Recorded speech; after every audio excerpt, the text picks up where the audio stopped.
오늘부터 이제 에스라서를 공부하게 됐는데요.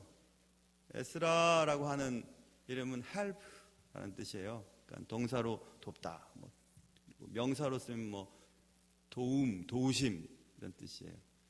근데 이 에스라라고 하는 이름으로 성경에 그 이름이 됐잖아요. 구약 성경에서. 네, 에스라는 사람의 이름이거든요. 사람의 이름인데 7장에 보면 이 에스라에 대한 얘기가 나와요. 7장 5절 한번 보세요. 여러분 7장 5절에 보면 에스라가 누군지 쭉 설명하면서 5절 맨 뒷부분, 5절 뒷부분, 7장 5절 뒷부분입니다. 대제사장 아론의 16대 손이라 이렇게 되어 있죠. 아론의 후손 중에 있었어요. 에스라가. 좋은 가문이죠. 믿음의 가문이죠. 그런데 에스라는 아론의 16대 손이다. 그리고 7장 6절에 보면 하나님 여호와께서 주신 모세의 율법에 익숙한 학자였다 이렇게 되어 있죠. 하나님의 율법에 능통한 학자였습니다. 아론의 후손이었고 16대 손이었고 그리고 율법에 익숙한 사람이었고 그리고 7장 9절에 보면 첫째 달 초하루에 바벨론에서 길을 떠났고 하나님의 선한 손에 도우심을 입어 다섯째 달 초하루에 예루살렘에 이르렀다 이렇게 되어 있죠. 그러니까 바벨론에서 예루살렘으로 돌아온 포로 귀환 자 중에 한 분이었어요. 그러니까 포로 귀환이 한 3차에 걸쳐서 바벨론의 고레스 왕이 니네 나라로 돌아가라고 이렇게 칙령을 내리잖아요. 그 가운데 에스라가 돌아왔었어요. 그리고 돌아와서 뭘 했냐? 10절, 7장 10절. 에스라가 여호와의 율법을 연구하여 준행하며 율법 율례와 규례를 이스라엘에게 가르치기로 결심하여 썼더라 이렇게 돼 있죠. 그 에스라가 바벨론에서 예루살렘으로 돌아와서 했던 일은 성전을 재건하는 일이었는데 영적 부흥 운동을 일으키죠. 그래서 오늘날 우리가 에스라서를 보면서 성전 건축에 대한 얘기, 오해하시면 안 됩니다. 성전 건축은 예배당 건물 건축이 아니에요. 좀 이따 설명하겠지만 하나님의 영이 거하시는 이 몸, 하나님이 기뻐하시는 이 몸을 어떻게 건축할 것인가에 대한 얘기들을 할 것이고, 그래서 오늘부터 시작되는 이 에스라서를 쭉 공부하면서 여러 가지 얘기들을 이제 하게 될 텐데, 모쪼록 수요예배 때 오시는 여러분과 저에게 하나님의 은혜가 가득한 그런 시간들 되시기를 주님의 이름으로 축원합니다. 자, 보세요. 이렇게 말씀이 시작됩니다. 이 에스라 1장 1절에 보면 바사는 페르시아예요. 페르시아.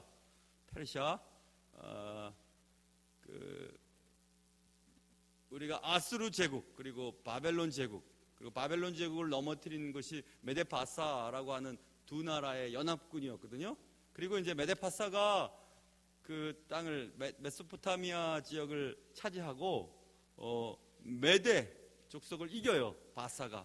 그래서 메데바사의 연합국이었던 나라가 이제 바사 왕국으로 바뀌죠. 그래서 바사는 페르시아 제국, 우리가 세계사에서 배운 페르시아 제국의 고레스 왕이 이제 고레스 칙령을 내리는 거죠. 다 자기네 나라로 돌아가고, 특별히 오늘 유대인들이 자기네 나라로 돌아가라라고 하는 공포 조서를 내리게 되는 장면이 오늘 나오는데, 오늘 본문은 근데 이렇게 시작됩니다. 고레스, 바사의 왕 고레스가 왕이 된 그 해, 첫 해에 여호와께서 예레미야의 입을 통하여 하신 말씀을 이루게 하시려고 바사 왕 고레스의 마음을 감동시켰다 이랬죠. 이렇게 다시 얘기하면, 줄이면 하나님께서 바사의 왕 고레스의 마음을 감동시키셔서 자기네 나라로 돌아가라고 하는 그 칙령을 내리도록 하셨다. 이게 이제 에스라의 처음 시작이거든요. 그래서 고레스의 마음을 감동했다. 이 감동했다는 말이 영어로 stir up이에요. 그러니까 휘젓다는 뜻이에요. 그래서 제가 제목을 다룰 때 마음을 휘저으시는 하나님이라고 이름을 정한 거예요. 하나님이 왕의 마음을 휘저으셔가지고 일들을 하시는데, 성경에 보면 하나님이 왕들의 마음을 휘저으셔가지고 여러 가지 일들을 하세요. 출애굽기 7장, 9장 뭐 이런데 보면 하나님은 애굽 왕 바로의 마음을 완악하게 하셨다 이러죠. 써 있거든요. 애굽 왕 바로가 모세를 통해서 내 백성을 내놓아라, 내 백성을 돌려달라 이런 얘기를 할 때 애굽 왕 바로의 마음이 완악해져서 안 보내줘요. 이스라엘 백성을 안 보내줘요. 근데 하나님이 애굽 왕 바로의 마음을 완악하게 하셨다 그랬어 있거든요. 그러니까 이게 그럼 뭐지 도대체? 애굽 왕 바로 옛날 번역으로 하면 강팍이라고 써있잖아요. 마음이 완악해져서 이스라엘 백성들을 내놓지 않은 것도 그럼 하나님이 하신 것인가? 이런 생각하죠. 그렇죠? 그래서 하나님은 애굽 왕 바로의 마음을 완악하게 하셨다. 이런 말도 있고 또 조금 내려가면 신명기에 보면 신명기 2장쯤에 나오죠. 헤스론 왕 시온의 마음을 완고하게 하셨다 이런 말이 있어요. 누가? 하나님이 애굽의 왕 바로의 마음을 완악하게도 하시고 헤스론 왕 시온의 마음을 완고하게도 하셨다. 누가요? 하나님이. 그래서 잠언에 있는 그 말이 나오는 거예요. 잠언 21장에 보면 하나님께서는 왕의 마음을 마치 봄물, 옛날 번역한 보의 물처럼 움직이신다고 했어요. 그러니까 농사 짓는 분들이 논에 물을 대야 되는데 물기를 내기 위해서 뭐 이쪽을 막고 그래서 물기를 내서 이렇게 논에 물을 대잖아요. 그렇게 하신대요, 하나님께서. 왕의 마음을. 그래서 확 휘저어가지고 못된 마음이 올라오기도 하고 오늘 본문에 있는 것처럼 하나님이 마음을 이렇게 휘저어가지고 감동을 시켜가지고 하나님의 백성들을 그의 땅으로 돌아가게도 만드시는 분이 하나님이세요. 여기서 우리는 마음이 참 안심이 돼요. 뭐가 안심이 되냐면 이 세상을 통치하는 모든 왕들은 자신들이 결정한다고 생각하지만 그 왕들이 완악하게 되고 혹은 완고하게 되고 감동을 받게 되고 어떤 결정을 내릴 때에 하나님이 그렇게 하실 수 있다는 거예요. 이 말씀을 우리가 기억한다면 우리나라를 둘러싸고 있는 많은 강대국들의 지도자들의 마음도 하나님이 하실 수 있으세요. 하나님이 이렇게도 하실 수 있고 저렇게도 하실 수 있고 완악하게도 만드실 수 있고 완고하게도 만드실 수도 있으시고 감동을 받게도 하실 수 있으세요. 하나님은 그렇게 하실 수 있으세요. 하나님은 왕의 마음을 보의 물처럼 여기신다고 했어요. 요즘 번역에 보면 왕의 마음이 여호와의 손에 있음이 마치 봄물과 같아서 그가 하나님이 임의로 인도하시느니라 했어요. 하나님 마음먹은 대로 하시는 거예요. 마음먹은 대로. 지금 우리는 대선 이제 앞두고 있잖아요. 일주일도 안 남았는데 누가 뽑힐까 걱정이 참 많지만 우리가 해야 될 일은 뭐 이렇게 자신이 원하는 사람들을 한 표를 더 뽑게 하기 위해서 막 설득하고 사람들을 얘기하고 그런 게 아니고 우리는 하나님의 뜻이 이 땅에 이루어지도록 하나님이 이 땅에 다시 불쌍히 여김을 받을 수 있도록 기도하는 것밖에 없어요. 기도해서 우리가 정확하게 지도자를 분별해야 되죠. 어떤 분이 저한테 목사님은 결정했냐 그러는데 전 절대 얘기할 수 없죠. 정치적인 얘기했다가 무슨 날벼락을 당할지 제가 모르기 때문에 절대 얘기 못합니다. 아무리 제게 얘기해도 절대 얘기 못해요. 그럼 성이라도 가르쳐달라고 하는 분이 계시겠지만 성 가르쳐주면 큰일 나죠. 절대 얘기할 수 없어요. 절대. 물론 저는 마음에 두고 있는 분이 있지만은 그러나 여러분 우리가 옳다고 뽑았던 분들, 여러분들 옳다고 뽑았던 분들 정치를 잘하고 나라를 잘 다스렸나요? 어떤 분은 내가 뽑은 사람 한 명도 안 됐다 그러는데 그런 분들도 참 대단한 분들이네요. 어떻게 한 명도 안 뽑을 수가 있을까? 전 제가 찍은 분들이 좀 됐어요. 지금까지 좀 됐어요. 그래서 또 여러분 누구냐고 절대 얘기할 수 없죠. 저는 절대. 그런데 여러분 괜찮아요. 누가 뽑히는지가 문제가 아니라 그분이 하나님의 손안에 있는지가 문제잖아요.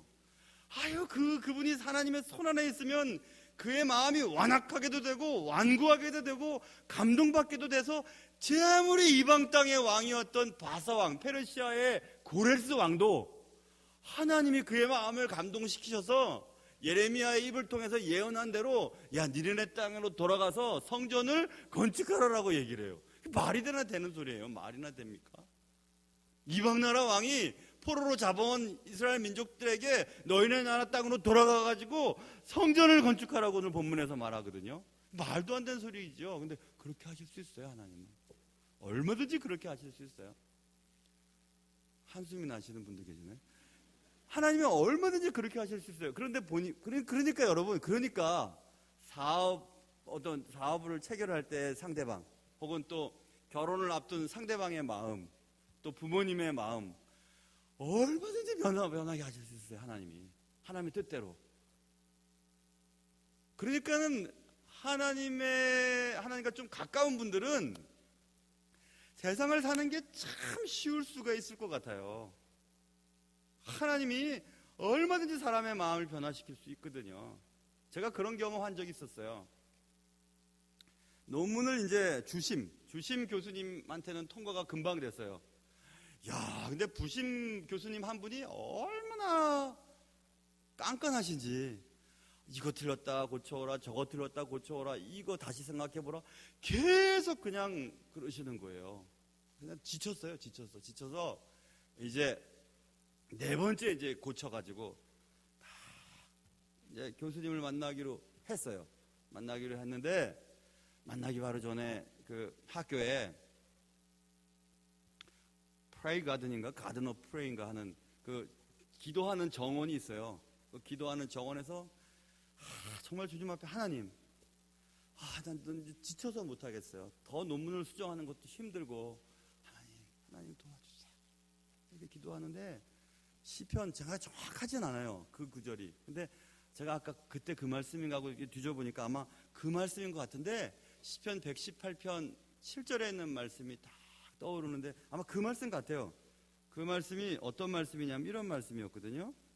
근데 그 정확하지는 않습니다. 그때 그 말씀이었는지 아닌지. 근데 그거 같아요.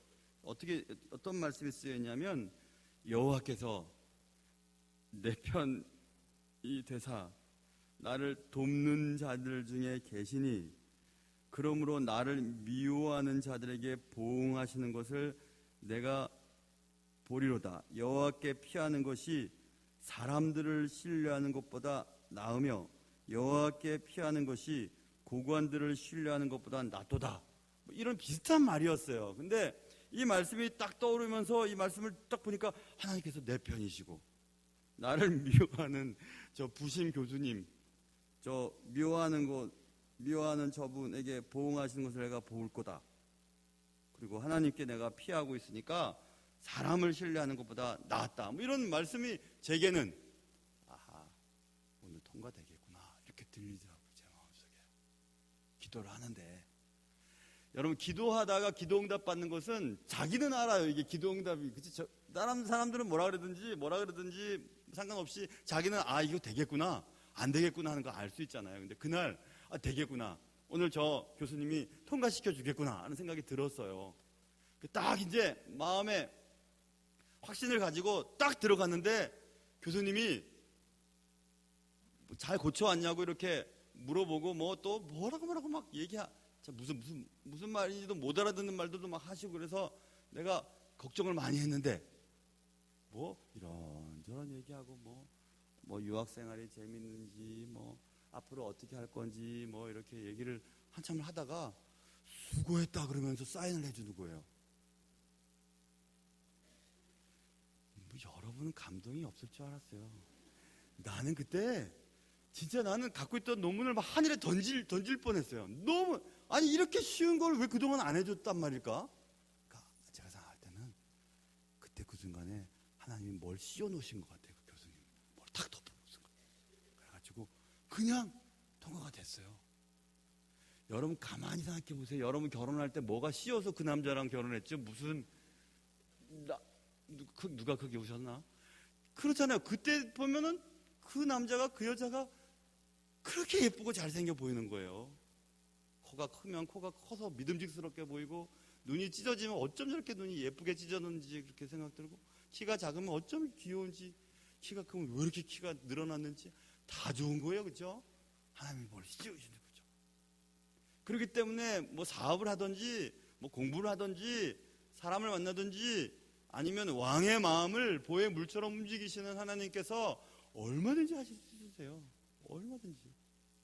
그래서 국제 정세 속에서 우리 한국이 사실 요즘에 많이 지금 어렵습니다. 전화 왔잖아요. 지금 어렵다고. 그런데도 그렇지만 우리는 한 가지 붙들고 있는 것은 하나님이잖아요. 하나님이 왕의 마음을 본물처럼 움직이신다고 하셨으니까 우리는 하나님 붙잡아야 돼요. 하나님 딱 붙잡고 하나님 왕의 마음을 보의 물처럼 여기시는 하나님께서 그들의 마음을 붙잡아 주십시오. 이렇게 기도해야 되는 거죠. 김정일 아무리 비계가 많은 사람이라도 하나님이 그의 마음속에 들어가서 얼마든지 그를 인도할 수 있죠. 아무리 약한 사람이라도. 그렇죠? 그러니까 여러분과 저는 왕의 마음을 자유롭게 움직이시는 하나님 앞에 온전히 나아가야 되는데 하나님의 주권은 온 세상에 충만하죠. 잠언에 보면 이런 말씀이 있어요. 마음의 경영은 사람에게 있어요. 그러나 말의 응답은 여호와께로부터. 막 생각을 했어요. 이렇게 막 저렇게 막 계획을 세웠는데 정작 말은 딴 말을 했어요. 하나님 하실 수 있다는 거예요. 그렇게 하신다. 또 사람이 마음으로 자기 길을 계획할지라도 그의 걸음을 인도하시는 이는 여호와시니라 이렇게 써 있거든요. 아무리 우리가 사람의 계획을 막 세워놓고 이렇게 하겠다 저렇게 하겠다 하나님이 딱 잡아놓고 너 안 돼, 넌 좀 정신 좀 차려야 되고 딱 잡아놓고 딱 이렇게 인도하면 절대로 안 됩니다. 근데 또 아무리 환경이 나쁘고 아무리 어려워도 하나님이 딱 잡아놓고 세우시기로 시작하시면 무더움에서도 일으켜 세우세요. 하나님 그런 분이세요. 그러니까 하나님 앞에 우리가 어떻게 살아야 되겠습니까? 어떻게 살아야 되는지 우리가 잘 생각해야 돼요. 하나님은 모든 나라의 모든 지도자의 마음을 움직이실 수 있는 분이세요. 그러므로 요즘 국제정세와 강대국의 지도자들의 마음을 붙잡아 주시도록 우리가 기도해야 돼요. 그들이 이렇게 말하고 이렇게 결정해도 내가 왜 그렇게 결정했을까? 하나님 하실 수 있어요. 하나님 하실 수 있어요. 왕의 마음을 본물과 같이 여기시고 그들을 임의로 인도하시는 하나님께 그래서 더 많이 더 자주 기도하기로 다짐하는 성도들이 되어야 되죠. 하나님 내 이거 도대체 안 되겠고 저 사람 이렇게 마음이 완악해져 있는데 하나님이 그 마음을 풀어주세요. 하나님이 그의 마음을 이렇게 감동시켜 주세요. 그렇게 하면 돼요. 여러분 이 말씀 꼭 기억하면서 왕의 마음이 하나님의 손 안에 있음을 꼭 기억하실 수 있는 여러분과 제가 되시기를 주님의 이름으로 축원합니다. 그래서 이 페르시아 왕 고레스가 말이에요. 난데없이 조서도 내리고 공포도 하면서 말로도 공포도 하고 조서도 막 서류상으로도 막 도장을 찍어갖고 조서를 내렸는데 어떤 조서를 내렸냐 하면 보세요. 2절 바사 왕 고레스는 말한다.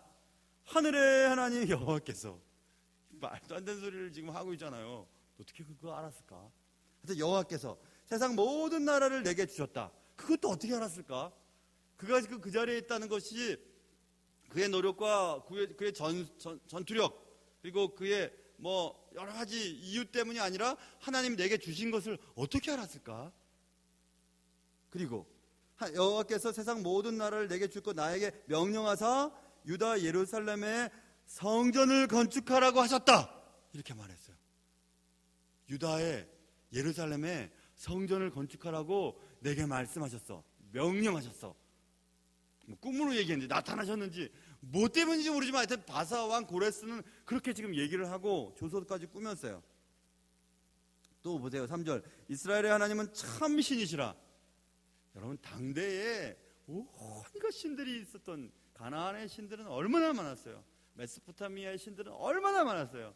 바벨론이 통치하고 바벨론이 정복한 나라의 그 나라의 신들이 얼마나 많았어요. 그런데 하나님이 참신이라.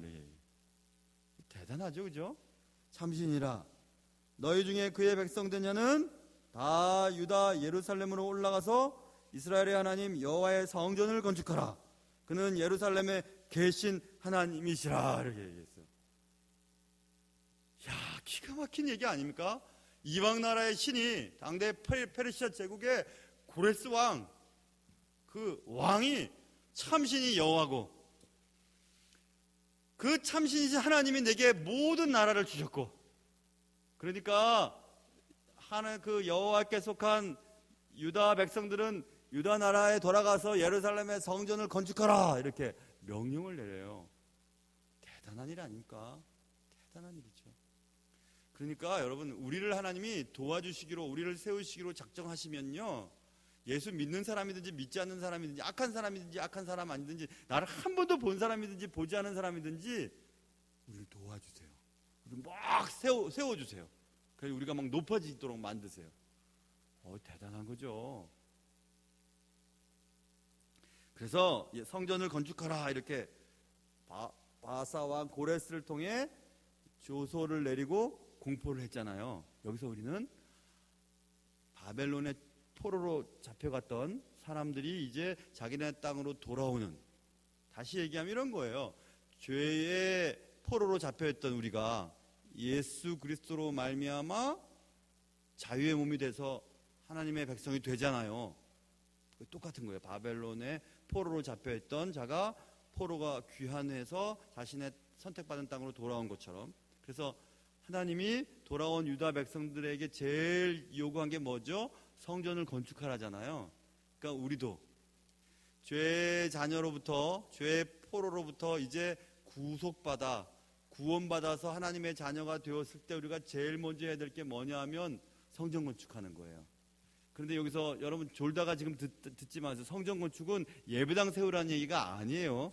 신약시대에 와서 성전은 하나님의 영이 너희 안에 계시다는 사실을 너희는 모르냐? 우리의 몸이 성전이에요. 그러면 하나님의 관심, 하나님이 포로로 잡혀갔던 이스라엘 백성들, 죄로 말미암아 포로로 잡혀갔던 이스라엘 백성들이 자신의 땅으로 돌아와서 제일 먼저 해야 될 것을 성전 건축이라고 말씀하셨듯이, 우리가 죄의 포로로 살던 우리가 하나님의 자녀가 되어서 제일 먼저 해야 될 것이 성전 건축이라고 그랬죠. 성전 건축은 우리의 몸이 하나님의 영이 거하실 만한 그런 사람으로 되어가는 거예요. 쉽게 얘기하면 이런 거죠. 그리스도인다운 성품으로 변해가는 거예요. 누가 봐도 저 사람 그리스도인인 것 같아, 누가 봐도 기독교인인 것 같아 라는 소리를 들을 만큼 그리스도의 성품으로 변해가는 거예요. 그게 우리가 제일 하나님이 관심을 두는 거예요. 우리에게 제일 관심을 두는 게 그거예요. 우리가 그리스도의 성품이 되어가는 거예요.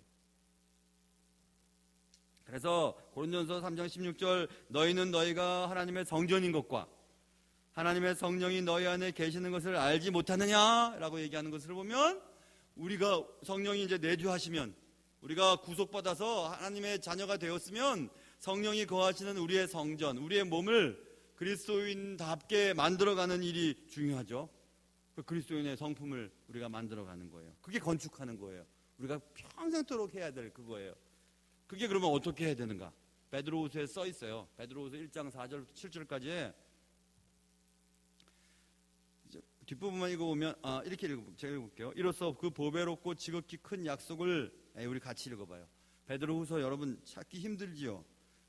신약의 맨 뒤에서부터 출발해봐요. 뒤에서부터 앞으로 이렇게 나가면요, 베드로가 쓴 두 번째 편지가 베드로후서인데, 베드로후서 1장 4절부터 7절까지 한번 수고스럽지만 여러분 한번 찾아보세요.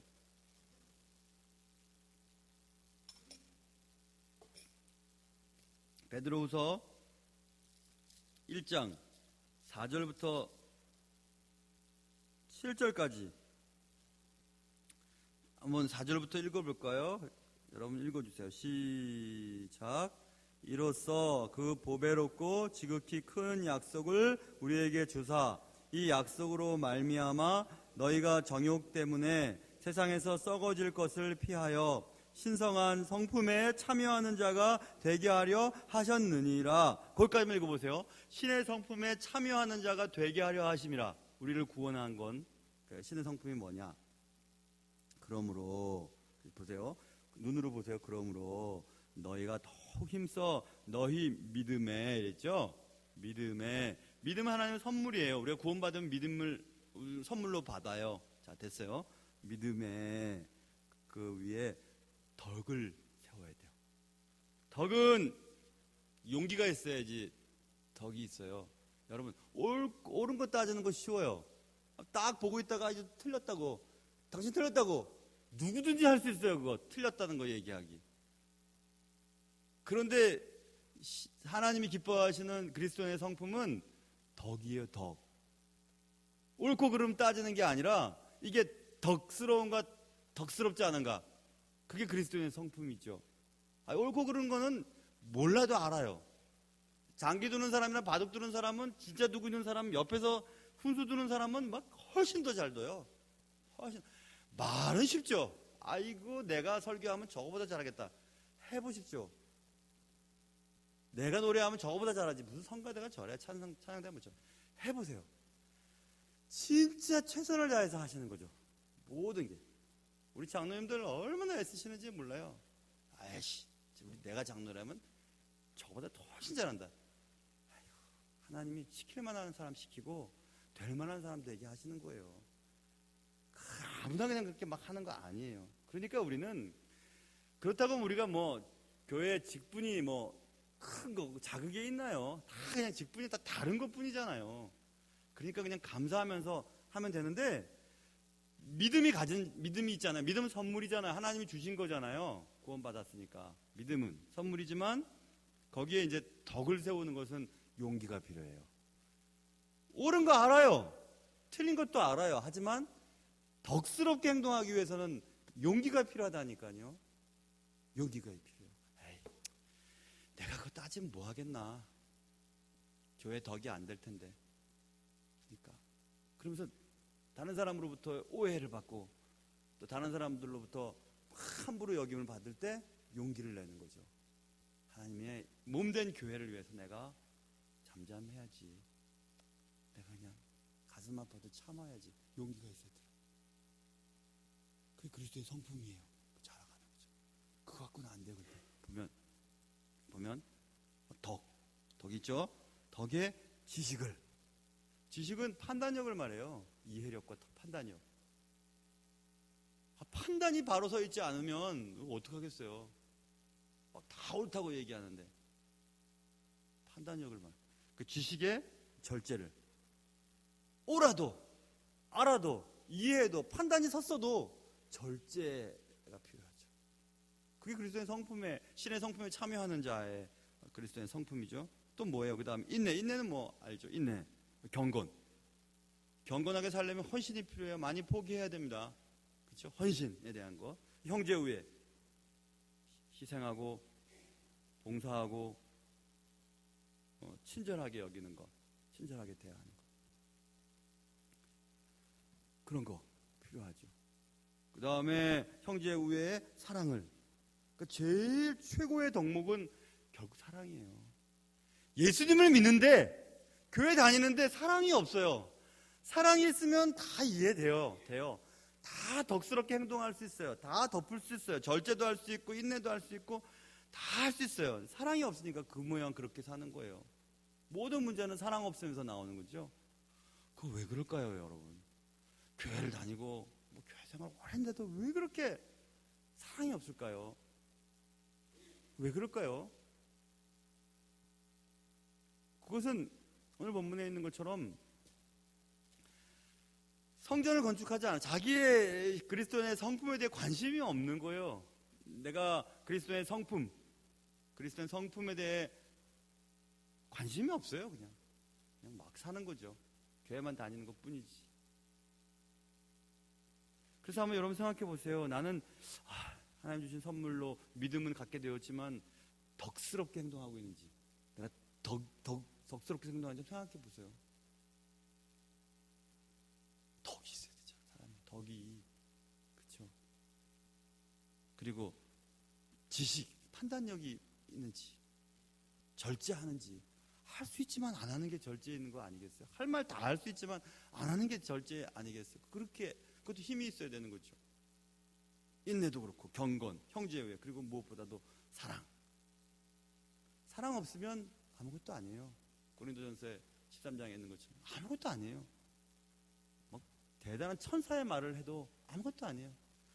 뭐 시끄러운 꽹과리 소리밖에 안 돼요. 형제를 위해 몸을 불사르게 내어준다 할지라도 아무것도 아니에요. 여러분 교회에서 막 죽으라고 고생하고 최선을 다해서 있는 거 다 해서 고생하고 애쓰는데도 사랑 없이 하는 것은 아무것도 아닙니다. 교회를 위해서 막 뼈가 부서지도록 일을 했는데 사랑이 없으면 아무것도 아니에요. 아무것도 아니에요. 그러니까 하나님이 우리에게 바라시는 건 뭐예요? 사랑으로 하는 행동인가, 사랑 없는 행동인가 생각해야 되죠. 그게 그리스도인의 성품이죠. 성전을 건축하는 게 그런 거예요. 죄의 포로로 잡혀왔던 우리가 하나님의 은혜로 성전을 건축해라. 성령님이 거하실 만한 성전이 되어가는 거죠. 그렇게 되고 있는지 한번 생각해 봐야 돼요. 그리고 여기 이제 보면, 그래서 이제 성전을 건축하라 하고 이제 얘기했는데, 이제 또 기가 막힌 얘기를 합니다. 바사왕 고레스가, 그는 하나님이죠. 그는 예루살렘에 계신 하나님이시라. 이것도 정말 눈물 나는 구절이 아닐 수 없어요. 그의 백성들이 다, 지난번에 우리가 열왕기하 마치면서 온 이스라엘과 유다 땅에 모든 것이 다 엉망이었잖아요. 그렇죠? 모든 것이 다 도덕적인 타락, 지도자들의 탐욕에 대한 문제들, 모든 것이 그냥 제대로 된 게 없었어요. 그래서 그냥 갈기갈기 다 찢김을 당하고 포로로 잡혀가고, 왕은 자기 문 앞에서 아들들이 죽고 눈이 뽑히고 수사들로 막 끌려가고, 하여튼 나라가 엉망이었어요. 그랬죠? 근데 하나님은 그대로 거기 계셨어요. 여러분, 예전에 어릴 때 토요일마다 영화 했잖아요. 영화 토요일 날이 흑백 텔레비전이. 그때 막 영화 엄청 많이 봤는데, 그때는 성경적인 영화 많이 했잖아요. 물론 서부 영화도 많이 했지만, 그때 여러분 코어바디스라고 하는 영화 있었잖아요. 그렇죠? 로버트 테일러, 데보라 카라고 하는 예쁜 여자 주인공 코어바디스 있잖아요. 쿠어바디스 도미네. 코어바디스, 어디로 가십니까? 도미네, 주여 어디로 가십니까? 로마의 박해가 일어나자 베드로는 자신의 몸을 유지하기 위해서 로마를 떠나 갑니다. 가다가 주님을 만나죠. 베드로가, 주님 어디 가세요? 어디 가십니까? 쿠어바디스 도미네. 물어보니까, 네가 거기 가고 있으니까, 네가 로마 떠나니까 박해받는 로마에 나 다시 간다. 거기서 다시 십자가에 못 박게 되지 않겠냐? 그자 베드로가 막 통곡을 하면서 다시 로마로 돌아가서 막 주회를 하다가 십자가에 거꾸로 매달려 죽게 되잖아요. 그 얘기, 코어바디스 도민의 영화 나오잖아요. 그때 그 장면이 이 본문에 떠올라요. 하나님은 사랑하는 자 곁을 떠나지 않으세요. 아무리 죄를 짓고 아무리 하나님의 마음에 못을 박아도 언제나 돌아오기만을 기다리시죠. 끝까지 다 기다리시는 아버지, 돌아온 탕자로 우리가 공부해왔던 기다리시는 아버지, 그 아버지가 하나님이시죠. 아버지는 떠나시지 않으세요. 하나님은 그의 자녀들과 함께 하시죠. 그래서 그의 자녀들 떠나시지 아니하시고 버리시지 않죠. 지금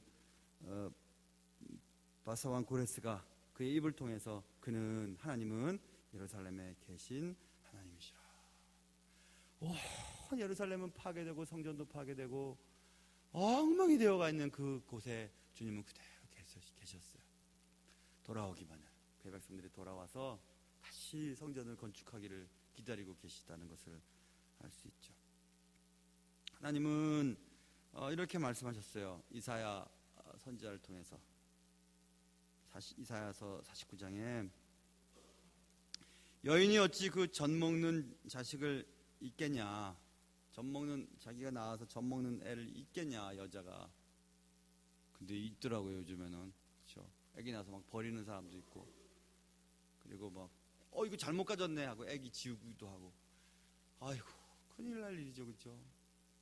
근데 교회에도 그런 일이 있어요. 나는 그런 거 경험한 적 있어요. 그런 거 교회 직분자인데도 애가 졌다고 애 지우라고 막 그리고 결혼 못 시킨다고 그러는 거 나 경험해 본 적 있어요. 미국에서 가르쳤던 청년들 가운데 그런 게 있어요.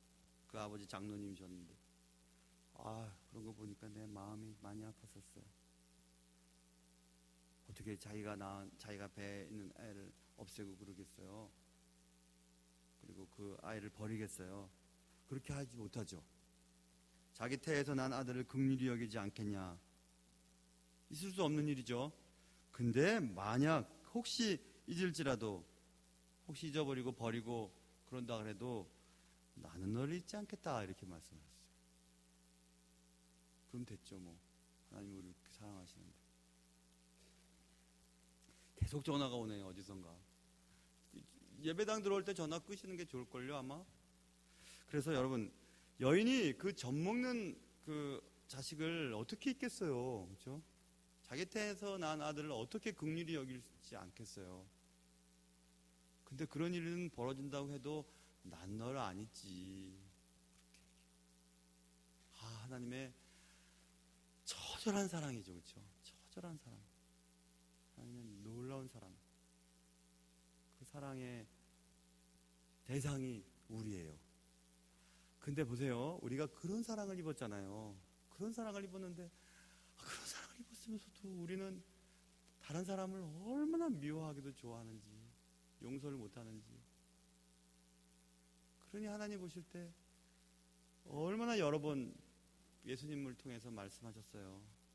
엄청난 것을 용서받은 자가 자기한테 조금 뭐한 사람 막 목덜미를 휘둘리면서 그냥 그렇게 하는 걸 보고 하나님이 얼마나 마음이 아프시겠어요. 여러분 마음을 힘들게 한 많은 일들이 있겠죠. 그렇죠? 분명히 있을 거예요. 살다 보면. 근데 이제 용서하시면 안 될까요? 그냥 용서해 주시면 안 될까요? 그리고 좀 안 미워하면 안 될까요?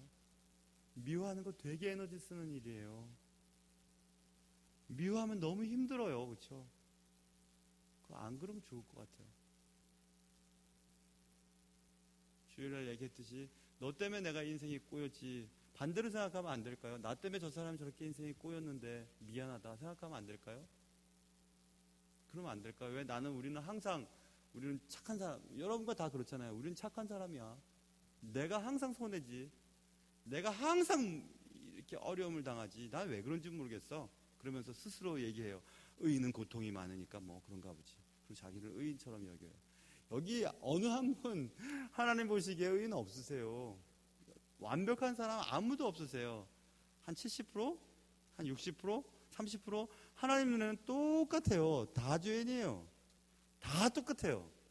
근데 누가 누구한테 뭐라 그러겠어요. 그러면 안 되죠. 그러니까 싸움 나는 거잖아요. 나 놓고 당신 틀렸으니까 나로 당신의 눈에 있는 티를 뽑게 해줘. 주님 말씀, 네 눈 안에 들뿌나 먼저 빼라야. 그렇게 말씀 안 하시겠어요?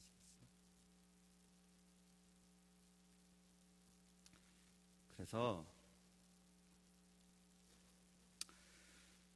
오늘 본문에 또 보면요, 하나님이 이렇게 바벨론을 통해서 그 남아있는 백성이 4절 어느 곳에 머물러 살든지 그곳 사람들이 마땅히 은과 금과 그 밖의 물건과 짐승으로 도와주고 그 외에도 예루살렘에 세울 하나님의 성전을 위하여 예물을 기쁘게 드릴지니라 하였더라. 이렇게 되어 있죠. 하나님은 사람을 통해서 하나님의 일을 하시는데 하나님의 손에 붙들려서 하나님의 일을 하는 사람들의 특징이 뭐냐 하면 오늘 본문에 있는 것처럼 마땅히 하고 기쁘게 드리는 사람들을 사용하세요. 하나님의 일을 할 때 생색 안 내는 사람, 마땅히 해야 될 일이지. 내 인생과 내 영혼을 구원해 주시는 하나님의 일을 하는데 뭐가 그렇게 대단하고 생색을 내겠어요. 마땅히 해야 되는 일인데. 그리고 하나님의 일을 할 때 억지로 할 필요가 뭐가 있겠어요. 기쁘게 하면 될 텐데 마땅히 하지도 않고 기쁘게 여기지도 않으니까 어려운 거예요. 억지로 하려니까. 어려울 게 뭐가 있어요. 다 하나님의 건데. 출애굽 사건을 보세요. 하나님이 모세를 통해서 얘기하잖아요. 내가 애굽 사람들에게 은혜를 베풀어서 너희들이 출애굽할 때 금과 음과 뭐 이 좋은 것들 다 너네들 손에다가 주게 만들어서 떠나게 해줄게. 의복도 다 줄 테니까 말이나 됩니까? 자신이 부리던 노예가 자신들을 떠나서 탈출을 하겠다는데 그 주인들이 노예에게 그래 내 있잖아 이거 되게 비싼 건데 가지고 가라 이거 가지고 가 이거 가지고 가 이거 가지고 가 하면서 막 떼준대요.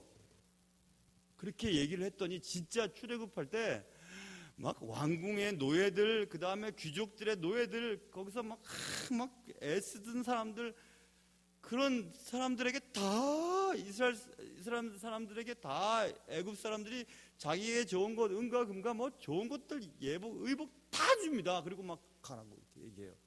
그 일이 출애굽기 3장에 쓰였고 11장에 쓰였고 12장에 쓰였고 뭐 다 쓰였어요. 자 그래서 이스라엘 사람들이 야 이게 뭐지 이거 가지고 그냥 줄줄이 다 갖고 나왔거든요. 갖고 나와가지고 이제 성막을 지을 때 회막이죠. 회막을 지을 때 이렇게 얘기합니다. 출애굽기 35장에 마음이 감동된 모든 자와 자원하는 모든 자가 와서 회막을 짓기 위하여 그 속에서 쓸 모든 것을 위하여 거룩한 옷을 위하여 예물을 가져다가 여호와께 드렸으니 곧 마음에 원하는 남녀가 와서 팔찌와 귀걸이와 가락지와 목걸이와 여러 가지 금품을 가져다가 사람마다 여호와께 다 드려가지고 그걸 가지고 하나님의 회막도 짓고 그래요. 난 여기서 읽을 때 야 이스라엘 사람들 대단히 괜찮다. 근데 생각해 보세요. 원래 그들 것이 아니었어요. 팔찌, 목걸이, 귀걸이 이런 거 다 하나님이 애굽 사람들에게 은혜를 주어서 애굽 사람들의 마음을 휘저어가지고 그들에게 주게 했어요. 그래가지고 뭐 잔뜩 가지고 나왔는데 하나님의 일을 하겠다고 하나님의 집 짓겠다고 하니까 그거 막 내요. 왜 그럴 수 있었을까요? 원래 자기 거 아니라는 거 아는 사람들, 자원하는 사람들, 마음에 감동 입은 사람들, 감동을 하나님의 영이 있는 사람들. 그러니까 하나님을 진짜 아는 사람들은 하나님의 일을 할 때 여러분이 가지고 있는 소유물이 여러분의 것이 아니라는 것을 분명히 아는 사람들이고 그것을 아는 사람들은 하나님의 나라를 위해서 그것을 드릴 때 하나도 안 아까워요. 저는 아직 신앙이 아직도 깊지 못하지만 조금 알아요. 내 생명, 내가 가진 것, 내 자녀들, 내가 누리고 있는 것 다 하나님의 거지. 하나님의 아닌 거 하나도 없어요. 그러니 하나님이 거 다 준 거니까 하나님이 달라고 하는데 하나님 앞에 드릴 때 생각할 거 하나도 없어요. 원래 하나님의 거였는데 뭐가 아깝겠어요. 다 드려도 하나도 안 아깝지. 에이 목사님은 없어서 그럴 거예요. 나처럼 많이 가져보면 드리기 어려울걸요. 그럴지도 몰라요. 월랑 없으니까. 여러분 많이 가지고 계신 분들 하나님 앞에 드리면 하나님 또 얼마나 기뻐하시겠어요. 다 하나님의 건데. 다 하나님의 거잖아요. 얼마 전에 내가 자꾸 그분 쓴 그 지은이 이름을 잊어버리는데 우리 그리스도인들이 제일 하나님 앞에 죄송스러운 행동이 뭐냐 그분이 이렇게 썼어요. 청교도였는데 그분이 이렇게 썼어요. 부자인 채 죽는 것 그게 하나님 앞에 제일 죄송스러운 거래요. 내가 죽을 때 부자인 채 죽는 거예요. 너무너무 도전되지 않아요, 여러분? 내가 죽을 그때에 너무 돈이 많아요. 부자예요. 하나님 앞에 너무너무 죄송스러운 거죠. 야, 내가 너한테 준 것 같고 뭐 하다 왔냐? 예, 쌓아두고 왔어요. 그렇게 말할 작정이에요? 그거 아니잖아요. 그러니까 그런 청교도적인 정신을 가지고 있기 때문에 아직도 신앙을 제대로 잘 갖고 있는 미국이나 영국의 청교도 후손들이나 이런 분들은 돌아가시기 전에 다 유언장에 써놓고 죽어요. 자녀들한테 안 물려줍니다. 이건 사회, 교회, 뭐 선교사예요. 다 미리 다 해놓고 죽어요. 죽을 때 깨끗해요. 다 하나님이 다 주신 거니까 하나님 앞에 다 드리고 가죠. 하나님 앞에 드릴 때 하나님의 나라를 위해서 다 쓰니까 그 드린 것은 하나님의 창고에 또 다 들어가잖아요. 그러니까 얼마나 옳은 거예요. 우리는 얼마나 부끄러운 죽음을 많이 죽고 있는지 몰라요.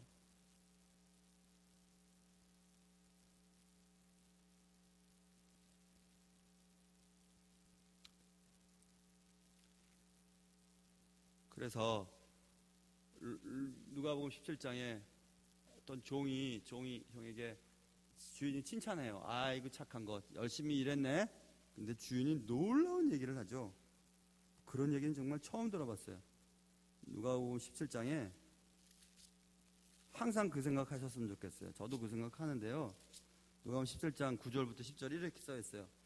아니 주인님, 아니 명령한 거 했다고 저한테 왜 감사하세요? 주인이 되게 명령한 건 나는 한 것뿐인데 왜 나한테 감사하세요? 아니 이와 같이 너희도 명령받은 것을 다 행한 후에 말을 할 때 이렇게 말하라는 거예요. 우리는 무익한 종이었을 뿐이죠. 우리가 해야 할 일을 한 것뿐인데 뭐 내가 칭찬받고 하나님 앞에 그러겠어요. 하나님 주신 것 갖고 살고 하나님 내게 주신 것 갖고 일했는데 그냥 나는 하나님의 나라를 위해서 그냥 무익한 쓸모없는 종이었을 뿐이죠. 그런 태도 말이에요. 그런 태도와 우리는 너무 반대로 하나님 주신 것 갖고 잘 먹고 잘 살고 사회적인 지위도 갖고 공부도 잘해서 높은 지위 얻고 명예도 얻었는데 하나님의 일을 위해서는 하나도 안 한 다음에 내가 이렇게 했지? 대단하지? 난 진짜 쓸모있는 주의 종이었지? 교회에서도 나 없으면 안 됐을걸? 그렇게 얘기해요. 그런지 안 그런지 아는 방법은요 딱 한 가지예요. 아무 소리 없이 교회에서 있어야 할 자리, 예배드리는 자리, 그리고 기도하는 자리, 그런 자리에 잠잠히 주의를 하는 거예요. 나 인정해주지 않았다고, 나 알아봐주지 않았다고 막 뿔내고 막 그냥 화내고 눈을 키고 그러지 말고 감사하면서 사는 거예요.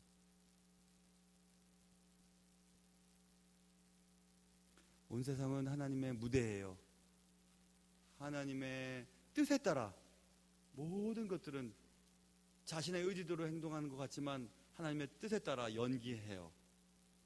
중국의 시진핑도 그렇고 러시아의 푸틴도 그렇고 트럼프도 그렇고 아베도 그렇고 김정은도 그렇고 다 하나님 손 안에 있어요. 우리가 해야 할 일은 하나님이 이 온 세상을 통치하신 하나님이 이 나라를 불쌍히 여겨 달라는 것밖에 없어요. 하나님이 이 나라 도와주시지 않으면 이 나라 순식간에 끝나버립니다. 어쩔 수 없어요. 아무것도 갖고 있지를 못해요. 아무것도. 하나님이 도와주셔야겠죠. 사랑하는 성도 여러분, 오늘 에스라를 첫 절을 읽으면서 우리는 분명히 깨달아야 돼요. 하나님의 통치 아래에 있는 모든 나라들, 모든 지도자들, 그리고 하나님이 우리에게 바라시는 것이 무엇인지, 이 나라에 하나님의 영이 임할 수 있는 그런 거룩한 성전들을 많이 세워가는 거예요. 예배당 많이 짓는 게 아니라 예수 믿는 그리스도의 성품들이 자꾸 만들어지는 거예요. 그럴 때 하나님이 그곳에 임하시고 하나님이 함께 하셔서 그 나라가 하나님의 나라가 되는 거죠. 사랑하는 성도 여러분, 여러분과 저에게 이 에스라서를 공부하는 가운데 다시 한번 하나님 앞에 뜨거운 마음들이 회복되어지고 하나님이 이 땅에 우리들을 통해서 하나님의 은혜가 넘칠 수 있는 그런 귀한 계기가 되시기를 주님의 이름으로 축원합니다. 기도하겠습니다. 하나님 아버지, 마음을 휘저으시는 하나님, 어떤 사람은 완악하게 만들고 완고하게 만들어서 악역으로 쓰임받다가 자기의 영혼도 구원하지 못한 채 저 지옥불에 던져지는 사람도 있고, 어떤 사람은 하나님의 마음을 휘저으실 때 감동을 받아 하나님의 일에 쓰임을 받는 사람들도 있는 줄 압니다.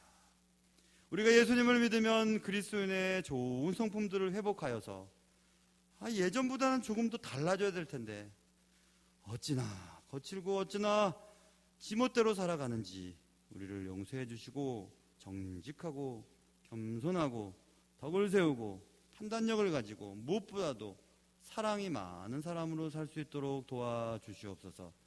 오늘도 우리를 통해서 이루고자 하시는 일들을 우리를 통해 이루기를 원하오며 우리의 삶의 모든 것 대신 예수님의 이름으로 기도합니다. 아멘.